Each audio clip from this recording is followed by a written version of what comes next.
received an email from Bryce, and he wanted to know why his shoulder was starting to hurt so much after a day in the gym.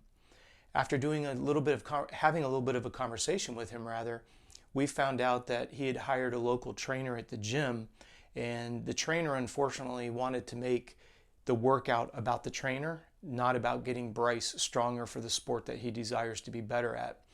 That's not a slam or a jab, but what ended up happening was the trainer had Bryce lifting more weight than he should have using the bicep curl. They were using individual dumbbells, and after talking with Bryce a little bit more, they were using a weight that got so heavy that Bryce was having to, it's what we call initiate with momentum. He's having to get the momentum of the weight moving by bouncing his legs. That's extremely stupid, and it's a great way to get hurt. Now, I'm not trying to call anybody stupid. I'm saying by textbook definition, that was a stupid move, because every muscle has an origin and an insertion. So if you look at the bicep, originates at the edge of the elbow and it inserts up here. The long head of biceps goes into the acromion process. So if you think about a muscle, every muscle has an origin and an insertion. The belly of the muscle is designed to try to actually do the movement that you're asking it to do, but it has to leverage off of the anchors. In this case, the weight amount was so much, as I said earlier, he had to actually initiate it with momentum to get the lift up. That puts a tremendous amount of strain on the insertion.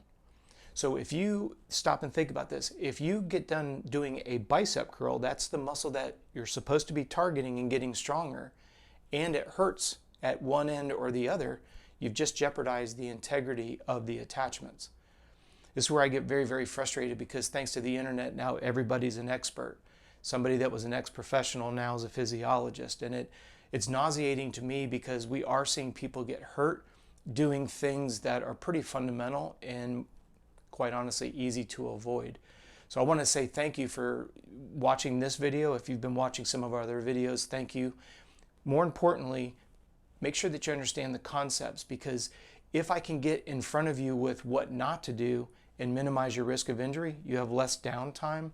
More consistency means you're definitely going to be fitter and faster in a shorter period of time. So whenever you're lifting weights, you've got to remember, if the weight is so heavy that you have to initiate it with you have to get the movement initiated with momentum, you're lifting too much weight. When it comes to something like biceps, I know it can be pretty boring, right? A bicep curl is a bicep curl.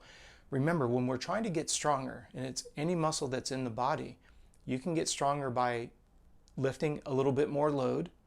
You can lift the load slower. You can change up how many reps you're doing. And I know that sounds pretty elementary when you're on a video, but I think it's interesting. Most people tend to go straight towards extra load. And unfortunately, you have to remember, you have an origin, insertion, and a belly of the muscle. If the belly of the muscle is trying to lift a load level that's beyond the adaptation of the two attachments, you're on a fast track to an injury. So please keep that in mind when you're in the gym. Obviously, strength training plays an imperative role with health and wellness. When it comes to performance, it's imperative. We have to be super powerful. We need to have good muscular endurance, and you can develop that in the gym with weights. But please don't fall into the same trap that Bryce did. I'm not saying that trainers are bad. Just make sure that you do your research. Make sure that the trainer has some experience. If you ask a question as to why you're doing something and the trainer gets butthurt, that's an uneducated trainer. That's an egocentric trainer. They've lost perspective that you're the client. Remember, where are you at? Where do you want to be? We need to have a pattern and a program. We need to have a process and a program that gets you there without getting injured. It might take a little bit longer, but at least you're doing it in a manner that doesn't get you injured, and you're doing it in a manner that's sustainable. And also, don't forget, the attachment, the insertion, and the muscle itself, they're all growing and getting stronger at the same pace. Sorry, Bryce, that you got hurt. I appreciate you reaching out. Hopefully now you've got a little bit more knowledge and we don't have any more setbacks like that. If you happen to have a question like Bryce did, as always, please send it in to us. Do so by sending an email to contact@coachrobb.com. Here on the Coach Robb Beams YouTube channel, every day we're answering a question. So I want to say thank you for you giving up some time to listen to this video. Like and subscribe. We would greatly appreciate it, and we look forward to seeing you tomorrow.